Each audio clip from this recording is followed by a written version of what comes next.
former photographer. Over 10,000 followers on Instagram? 12. Wow, nice. He's got a few people to follow him. So he's gonna demo oil painting techniques along with some samples of his impressive work. So Gino, we're gonna turn it over to you. All right, thank you. This is what everybody came for, not to listen to me. Can you hear me? Yes. All right, good evening, everybody. Hi. My name is Gino Santa Maria.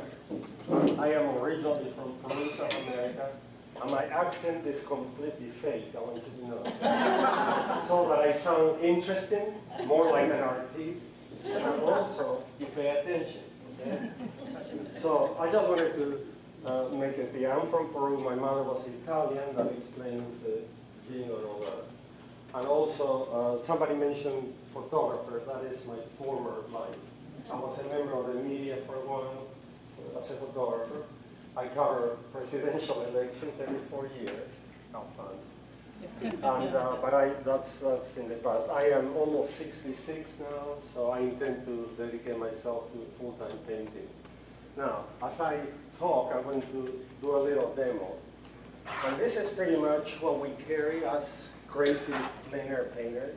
Little bag, you know, where we have our paints, you know, sunscreen, you know, your bug repellent. I was recently, a couple of weeks ago in Alabama, and I saw a sign that says, "These shores are frequented by alligators and snakes." So I added that to my resume, you know. Here in Missouri, have snakes, snakes and all that stuff. But anyway, so I'm going to show you how my process works, since we are almost in the show me state, almost, right? I'm going to show you how I do it. And there are no secrets to painting, by the way. So what I do usually when I go, and by the way, plein air painting in plein air is just a fancy French expression that means outside, outdoors.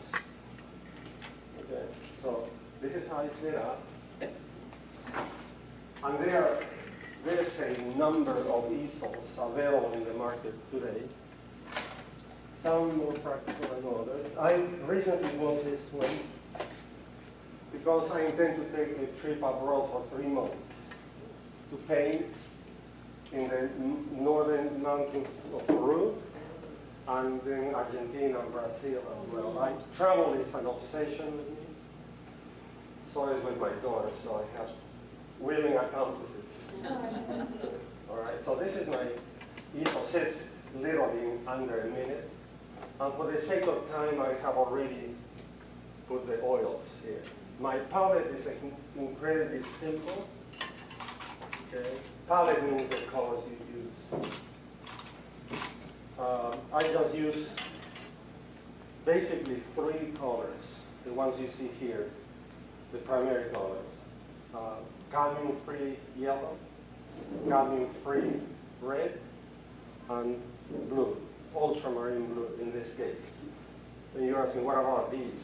First of all, white is not a color, and neither is black. And then I use 2 bending colors. Bending just means you influence the color just a little bit. And that is a cool blue, which is a cobalt blue, and then a cool green, which is the radium green. At times, I only paint with 3. Okay? One of the members of our group, called Missouri Plein Air Painters Association, challenged me to do the limited palette. And I didn't believe it was possible, but I actually was, it was a learning experience, and a very pleasant one at that. I mentioned earlier, and I'm going to be doing a little demo while I talk, mentioned earlier that there are no secrets to painting. There's a famous artist out there. His name is Bill Hampton. Bill Hampton, okay? And he is so popular, like his paintings sell by lottery. They literally sell by lottery. What does that mean? He says, I just finished a painting, okay? Who wants to buy it? And all these people say me. All right? You enter your name, the day of the sale at the gallery, they draw a name, and that lucky person buys it. That's how popular he is. He does quite a few seminars around the country. Bill Anton, by the way, if you want to look him up. In one of his seminars, a guy said, Mr. Anton, I would give anything to know your secret. Bill Anton said, I'll tell you what, go out and paint every single day for a year, outside, from real life, you know. Oh, hi, Susan. And he said, after a year, you won't need my advice. That is how important and powerful plein air painting is. I only discovered plein air painting 5 years ago. And I entered a contest thinking, I got this, how difficult can this be? And it literally floored me. I was lost. I have been painting since I was 8. My brother and I attended the atelier of one of the most famous artists in Peru, and since age 13. So I was pretty cocky and confident. Hey, I got this. I didn't get it. I was confused and lost. So let me show you first a finished painting in plein air. This is one of my plein air pieces. I'm so grateful. I live very close to Creve Coeur Lake, near Maryland Heights, Creve Coeur. So I can literally walk to the park. Okay? And this is a piece from there. I have finished over 200 pieces there, actually, in the last 5 years. And this is a piece that is in progress. Also from Creve Coeur Lake. This has 2 sessions already in it. It needs probably 3 or 4 overall. So this will show you a little bit of the process, how you do things. All right? So anyway, enough with that. When I went to Creve Coeur Lake the other day, 1 second. All right. I did this little painting in probably maybe like an hour. All right. Now, when you see something in nature, remember you are the artist. Okay. You put the elements together as you please. I want to try to start the same one here. So basically, you can take a tree and move it in your mind. Okay, I want to move it right there. And that tree in the background, that's too big. I want to narrow it. So because you are the artist, you move things, you embellish things, or eliminate to suit your composition. Nature will rarely give you the perfect composition, okay? But that's why you have to change things around. Okay. One more thing I wanted to say. Now, I have coined a phrase that goes like this: knowledge in itself will make you a great artist. All right? And I can prove that to you, or anything for that matter. But knowledge with practice will.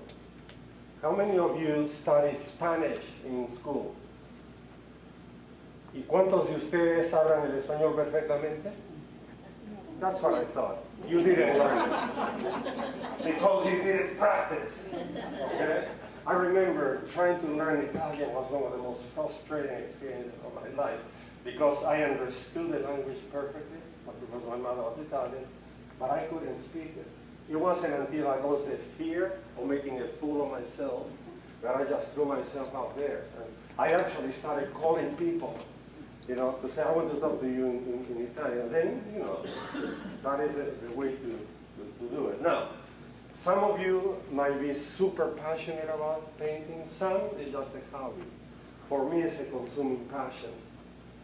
I have a friend who, for the sake of the conversation, we are going to call him Mark, which is his name, no kidding. But Mark is a motivational speaker. He does that for a living. He goes out and he gets people all excited. And he sent me an email, several emails actually, a few years back. Said, Gino, how would you like to wake up every morning and say, I can't wait to paint. I can't wait to go out there and just do what I love doing. I can't wait to, and when the end of the day comes, I'm angry that the day ended because I want to continue doing that. And of course, he wanted to charge for that service. So I wrote back, I said, "Dear Mark, if I get this much more excited about my work, my wife would probably leave me." So he never sent me another email, obviously. I am very, very, very passionate about what I do. So I want to show you how I do it. I use, if I can find it, 2 solvents. All right? This is one of the safest things you can use. It's called Gamsol, Gamsol, Gamsol. They have extracted all the bad stuff from it. I'm going to try to do as much as I can with this painting. And then I have added recently this is actually, you can eat this thing, walnut oil. Alkyd, but it dries the oils a lot faster. So I like my paintings to get a little grip, you know, as they start drying. So what I'm going to attempt to do is that one there, that painting. All right. And while I do this, I'm going to talk to you about several things. First of all, art really is one of the most fascinating things in the human experience, I think. Of course, I would say that I'm an artist, you know, but because it is really the epitome of accomplishment, I think, you know, to get something, to create something with your hands, and especially today, in the era of artificial intelligence, I think it's going to make what I call organic art even more real and more valuable. Because I have already used artificial intelligence, because I like computers, all right? But if you, I mean, it's pretty scary actually. What I did, if you follow me on Instagram, okay, my name is Gino, G-I-N-O, Santa Maria Art on Instagram.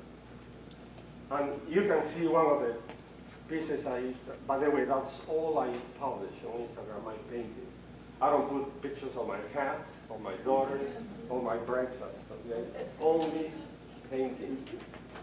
That's why I get the following that I get, because you annoy people with breakfast photos. You're going to see a photo that I actually asked Photoshop, with the new version of Photoshop that has artificial intelligence. I did a painting, vertical painting, and I said, please add on the right and convert this painting into a horizontal aspect ratio painting. Literally in 10 seconds, Photoshop did it, and I swear it looks like I painted it. It understood my style perfectly. So now, will I ever use that for my work? No way. I just wanted to start a conversation. And if you see that on Instagram, oh boy, some of the comments, people, the lady goes, oh my gosh, I've been following you for a long time. I'm so disappointed at you. I said, lady, I don't use this. I just wanted to provoke a conversation, and that's what we do. All right. So when I started painting, let's assume that I'm looking at that.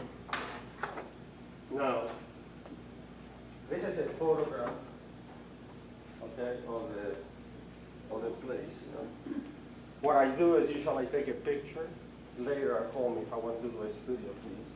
Then I enhance and change the colors.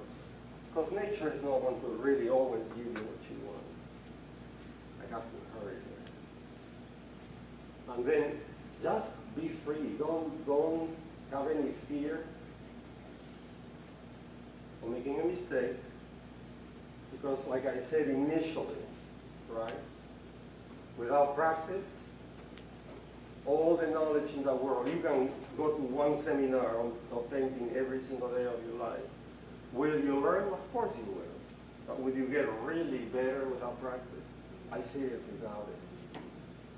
Because once I fell flat on my face during that experience of plein air 5 years ago, I decided I'm going to do something about it. I was very fortunate that a lady invited me to a group called MOPAPA, M-O-P-A-P-A. Now, what does that mean? PAPA, P-A-P-A. Plein Air Painters Association. So you have CA PAPA, California, right? NY PAPA, MOPAPA.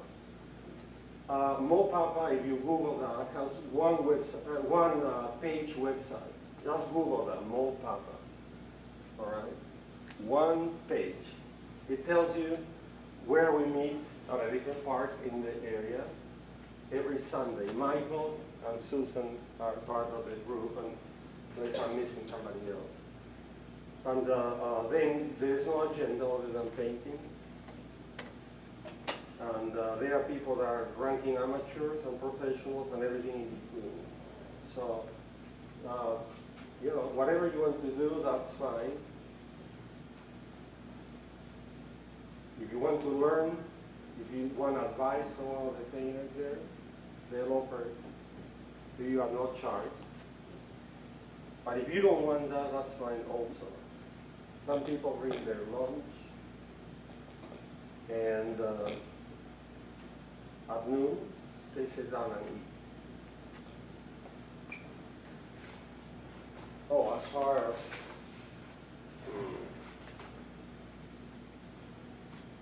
you have paper towels somewhere. As far as my materials, okay, I really think in this day and age with the technology that we have today, just about any brand of oils I think is good, you know. I think Rembrandt would have lived out with what we have. I happen to use, thank you so much, that's good. I happen to use Windsor and Newton from England, but you can use any, really.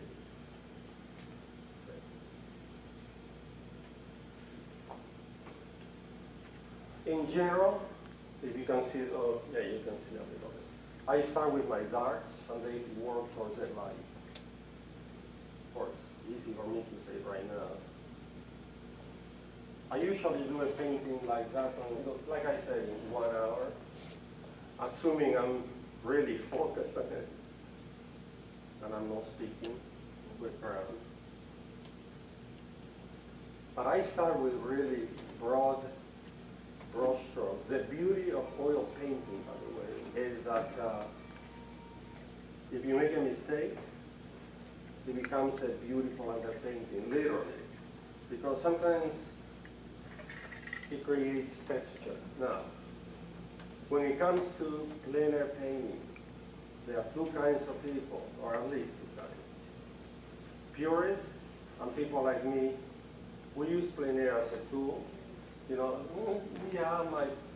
I am a plein air painter. But sometimes when I get to my studio, I see something I don't like, and I fix it in my studio.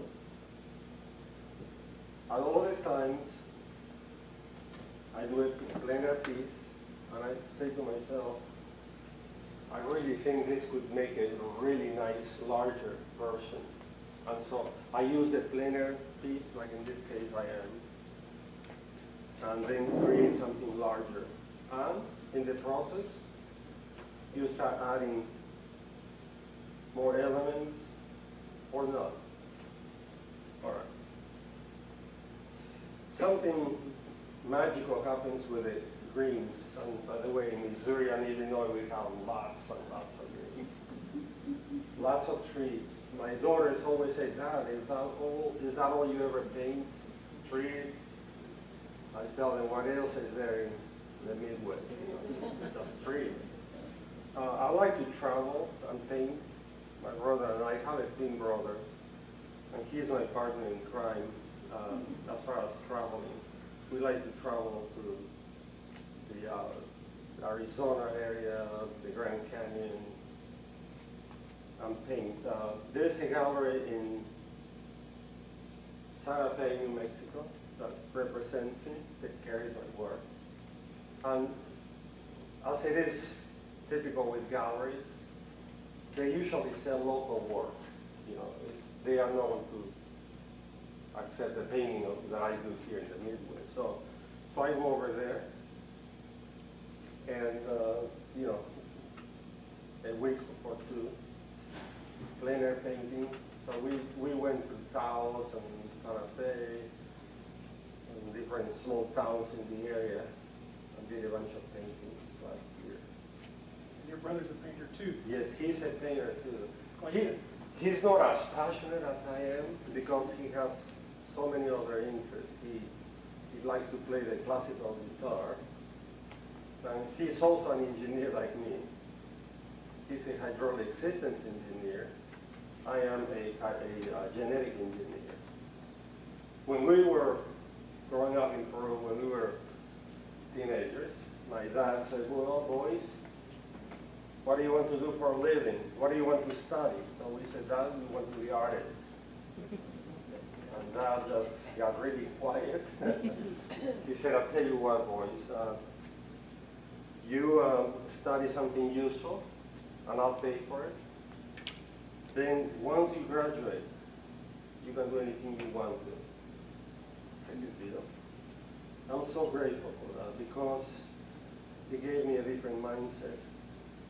You know, science gives you a totally different mindset. And I came to the conclusion really that art to a degree is a science. Color theory is a science. So you can see I'm building little by little. Greens have we're talking about greens in the Midwest. Greens have the tendency in general, okay, to get cooler, meaning more bluish with distance, and lighter. So that's what I'm doing here. Now, I do this every time I paint. I exaggerate that a little bit. Actually, sometimes a lot, to create depth.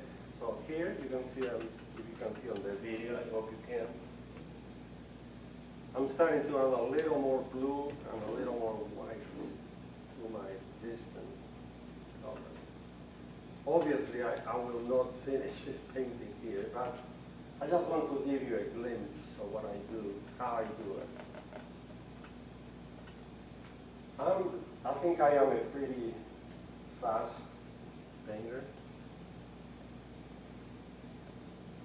which I didn't do before. In 1982, I became a full-time painter in Kerrville, Texas, all right? And I was represented by a gallery there, and I literally painted 7 to 10 pieces a year, and every piece that I ever painted, they sold. And at the time, I just couldn't figure out how can I paint any faster, you know, because I didn't know plein air existed. And it wasn't until, of course, 5 years ago that I figured it out. When you do plein air, most of the time you finish the piece the day you started it. So, had I known that, I'd be a millionaire now, probably. I'm not joking about this, all right? In the same gallery, there were people that are super famous artists today. Clyde Aspedick, Robert Summers, Frank McCarthy, all those guys were represented by the same gallery. They were ahead of me as far as their popularity and all that. But then I went into the corporate world, you know, and they continued doing what they love.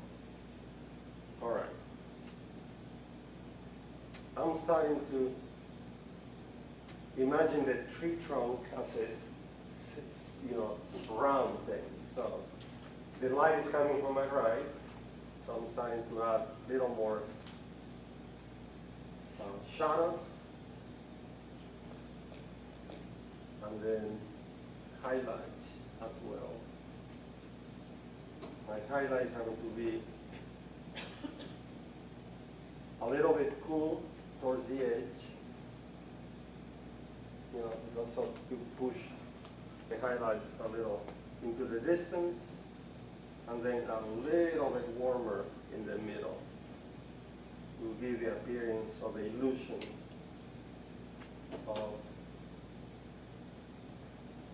being a round thing. Yeah, now. Oh, that's right. Now, this is a brand new easel, by the way. They just came on the market. And like I said, I think I mentioned this earlier, that I was looking for a light easel to travel with, especially now that I'm going to South America for a few months. And sometimes the realities of other countries just will blow your mind. I still have family that live in Peru, including a brother. So I told him, can you find a real estate agent to find me a house I can rent for 3 months, you know? Said, sure. So he said, I found your house. He sent me the photos. A nice, really nice place. Nothing extravagant, you know. We are not here in the States, but very nice. And I said, how much? He said, 200. I said, a night? He said, no, a month. I said, what? He said, you better get used to that. Because he said, when we go there, you know, he said, I want to turn this for just a second so you can see the actual. Sorry, I should have done that before. Then he said, when we go there, he said, we hire a restaurant, a local restaurant to cook us breakfast, lunch, and dinner, and they deliver it to the house. And it costs us less than buying groceries in Lima. Pretty amazing. And it is even more so in Argentina, because they are going through a terrible recession right now. So I'm so excited that we are going to. Also, I get to take my 2 daughters. My wife will join us for only 3 weeks, so she doesn't want to quit her job. But our 2 daughters will join me. And I will paint every day and travel with them. So Do your daughters paint? they do paint, but they are not passionate at all. They are very good painters. You either are passionate or you're not. Okay. At this point, I'm going to add a tree in the background. Now, for example, let's say that there is a tree trunk here, okay? And let's say that I put another one here and another one here. Can someone tell me what is wrong with a picture? They are too equidistant. In other words, the distance between one and the other one is exactly, it's boring, it's annoying, it doesn't provide peace. All right, so don't do that.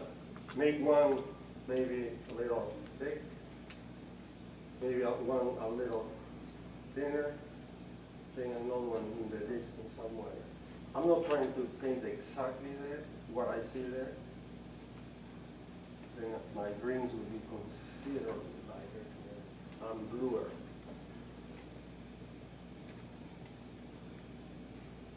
So yeah, I believe this particular easel would be ideal for traveling because it only weighs 7 pounds. Its big brother weighs 14. You have one, right? Yes, I have one. Most of the people in our group. I have the old one. You Yeah. have the. I have the old one as well, yeah. To paint that larger piece, I use the old one because it's more sturdy. Now, you are getting the idea. I've been painting for 25 minutes. So, as you go on, you start refining. You start putting maybe little accents and colors, little indications of branches perhaps, you know. But I like mine to be spontaneous. Don't get, you know, don't put your nose too close to the painting. Be willing to make a mistake. I'm going to put the other tree over here.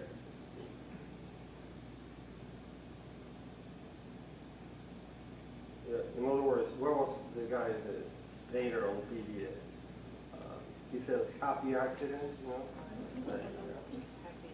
Happy little accidents, yeah, that's what they are. What he meant by that, perhaps, is, you know, if you don't make mistakes, you're probably not learning. Well, this is far from done, but I'm starting to get a little bit of a feeling. I'm going to add a little bit of purplish notes to indicate the distance as your eye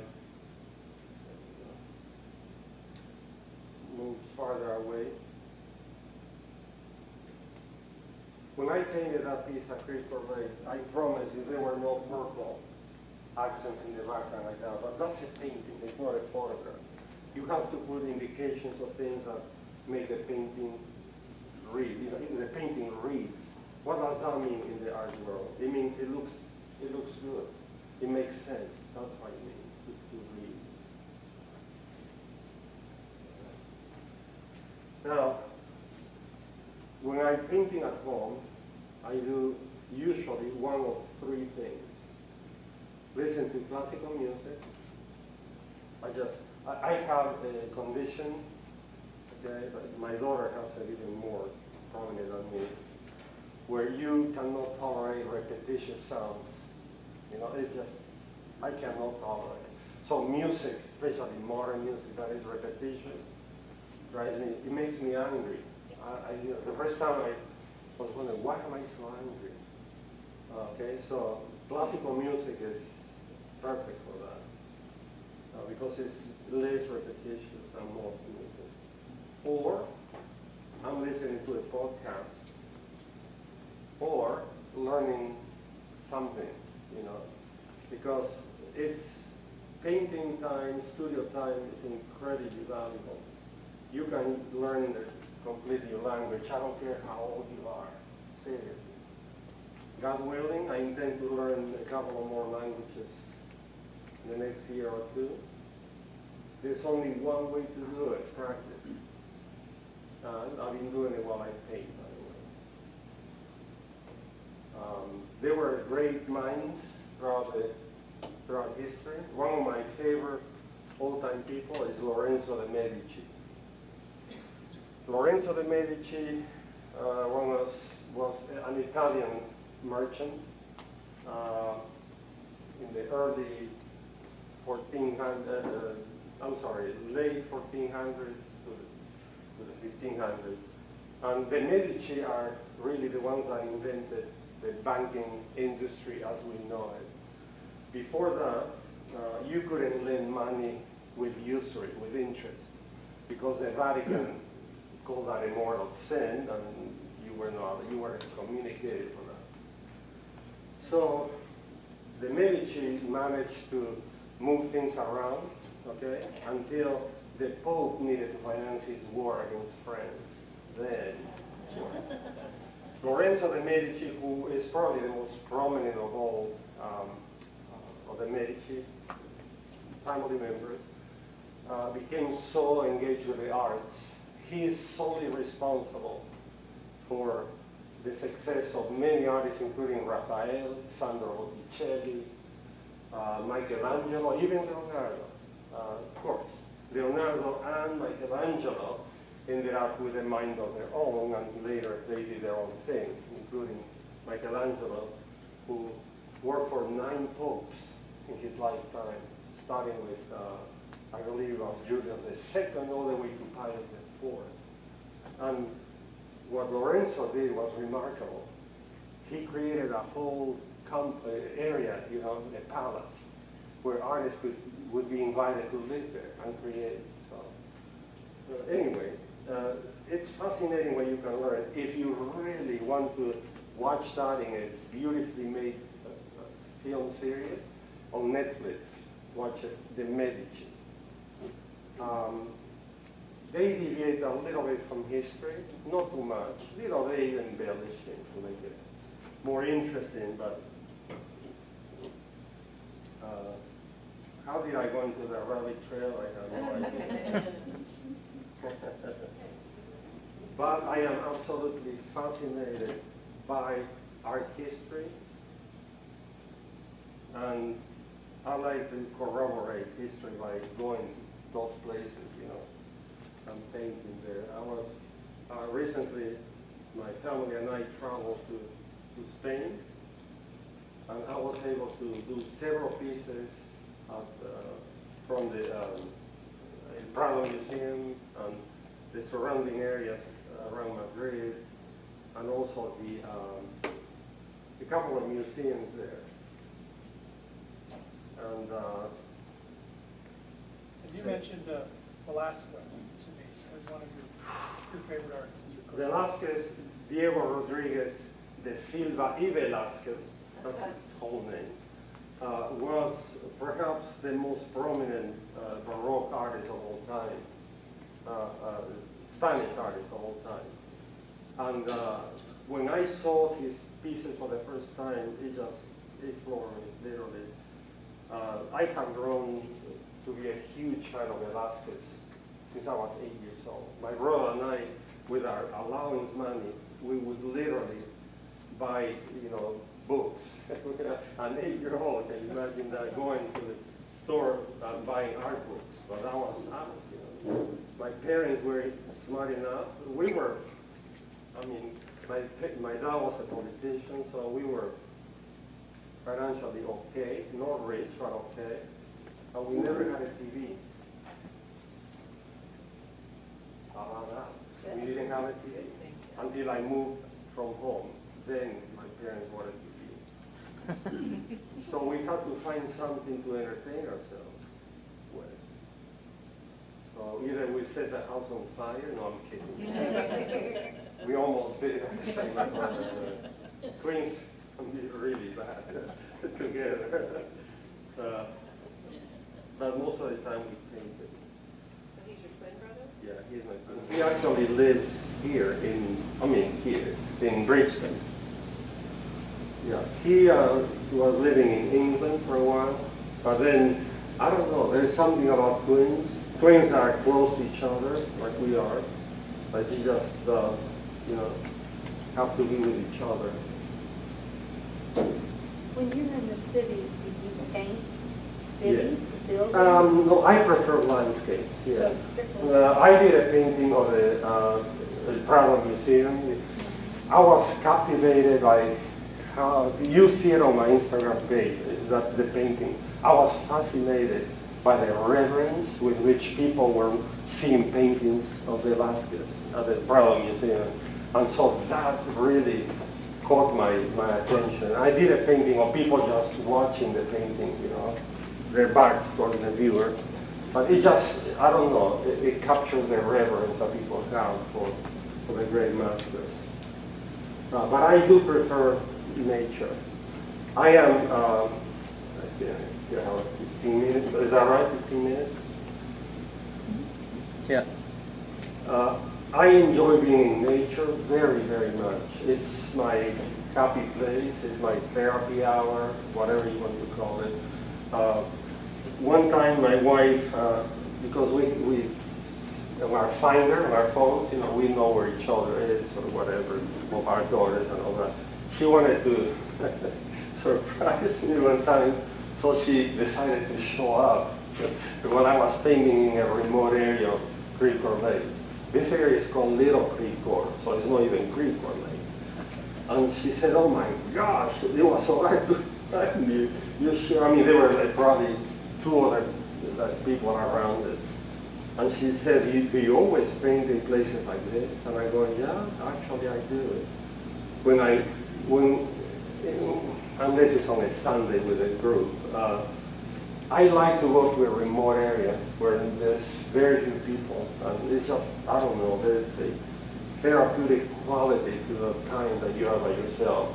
If you're believing God, that is the perfect time to talk with Him. If you don't believe in God, it's a perfect time to talk to yourself, if that is what you want. But it's just, to me, it's just, I don't know.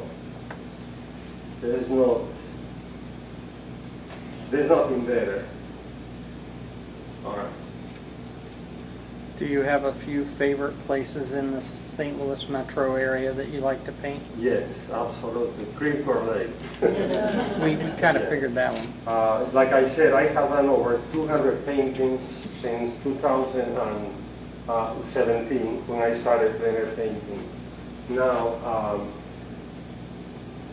before plein air painting, I probably, like I was telling you earlier, I probably did up to 10 or maybe 12 paintings every year.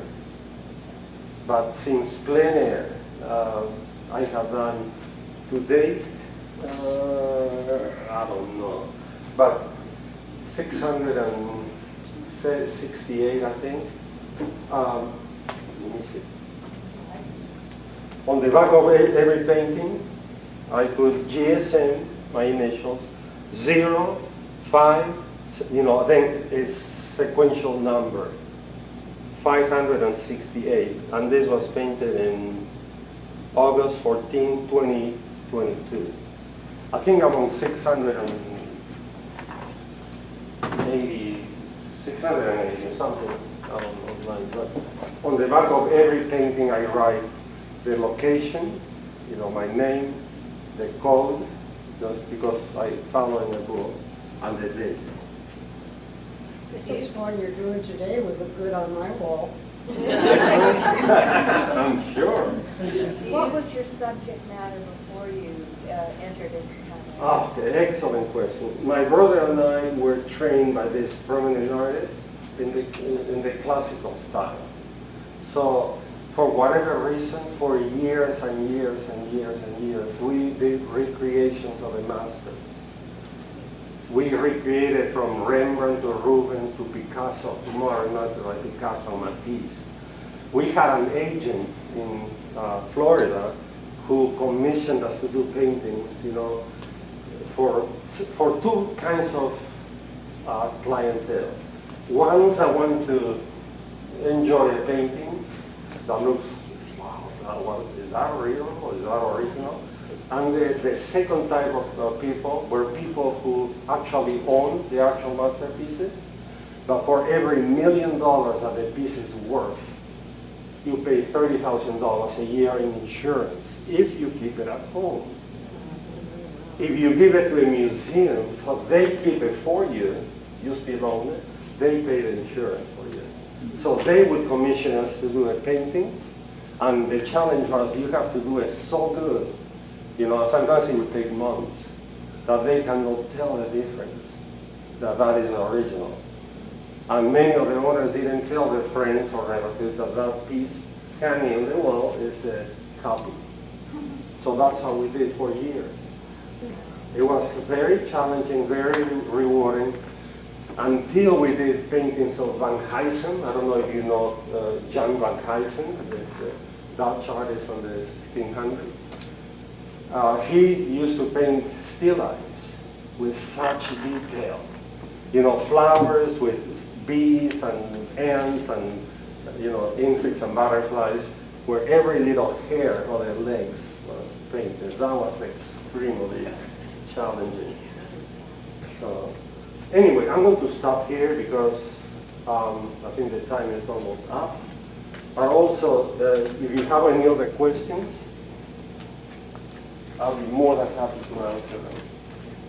And this is what I got in 40 minutes. It's a little too yellow, but the next layers can, adjust with more blues and so forth. But there you go.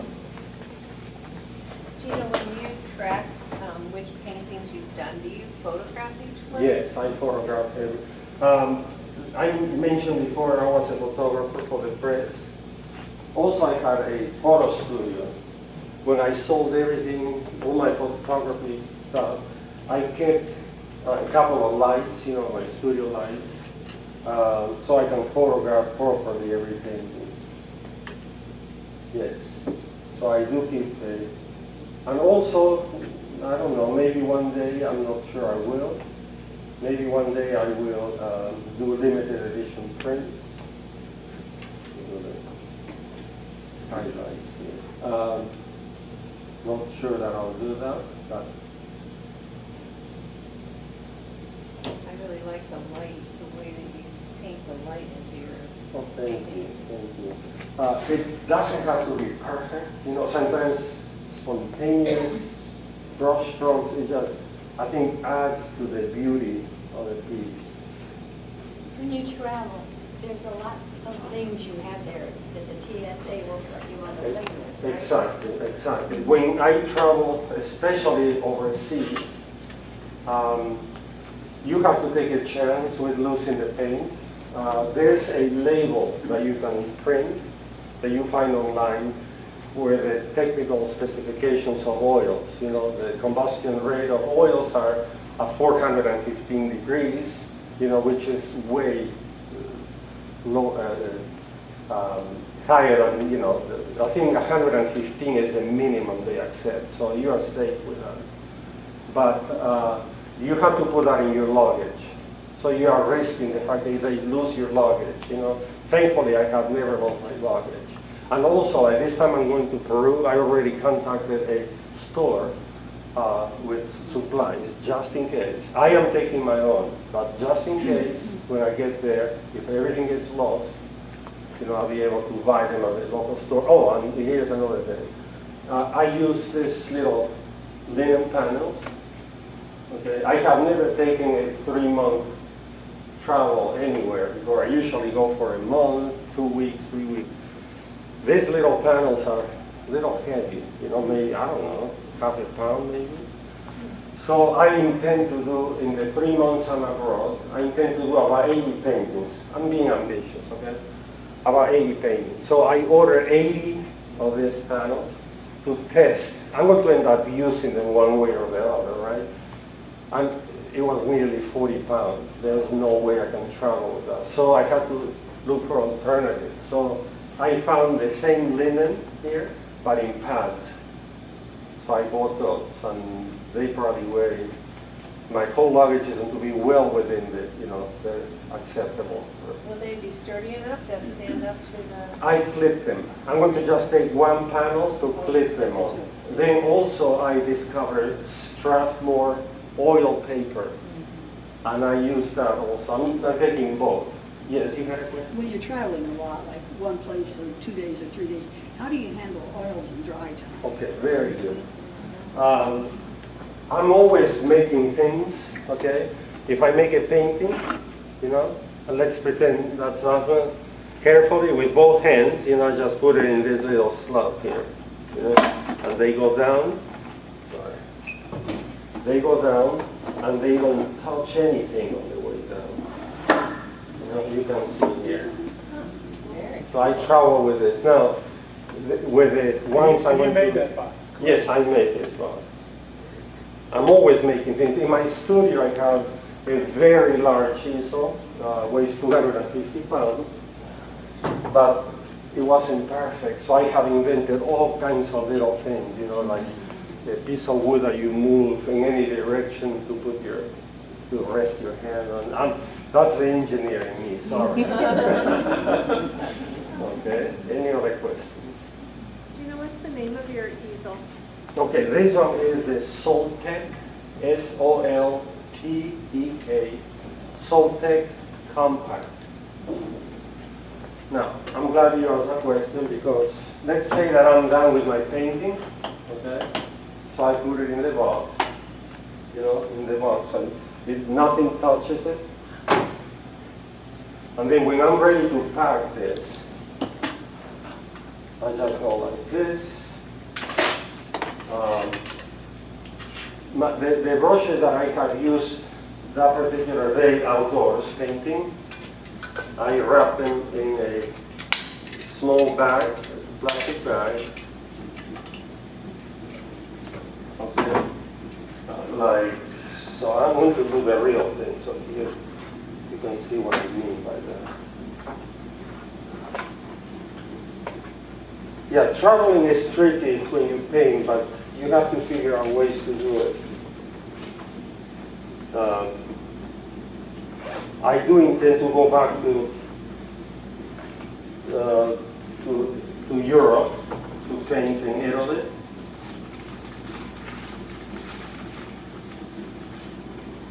So this experiment in South America is going to be very useful for me. Okay, so I put it like this. Little rubber band, but then they go under here. And this is the nice thing about this particular easel, the Soltec. I mentioned this is called the Soltec Compact because it is a size. The full size is all the way here, the box. That's the only difference. This area is the same. So I go like this, lock it, remove it, and then put it in my bag. Then that's how quickly you break down. Nice. You have to do that a lot when it starts to rain? Yes, yes. In fact, that's what I did 3 days ago when I was painting that. Oh, you can't hook an umbrella to it? It's a risky business. I've seen umbrellas take all these. Yeah, you have it. Well, what do you do with your wooden box then? Is that carry on or how do you handle it? Yes, in the carry-on, but in this particular case, I'm not taking a box because I'm taking sheets of paper, loose linen. Yeah. So I'm going to let them dry and then pack them. Yes. So what is your objective? Are you going to sell your paintings? Oh yes, all of my paintings I sell through galleries. I'm represented by the Missouri Addison, Maine in St. Charles. Then we are members, some of us members of the Heartland Art Club. I'm a founding member only by virtue of being there. Didn't do anything except I was there when the club started. Then also I'm represented by the Legends of the West, our gallery in Santa Fe. I'm neither a legend nor I live in the West. So I don't know how that applies. But they are, Santa Fe is a town of about 45,000 people. They have over 200 galleries. Yeah. So yes, it's very important to be in Santa Fe. Like I said, I only sell there local work that I do. The Grand Canyon, Arizona, Utah, paintings. We painted a lot of the national parks. Zion, Grand Canyon, all over the place. Yeah. Okay? Thank you so much for your time.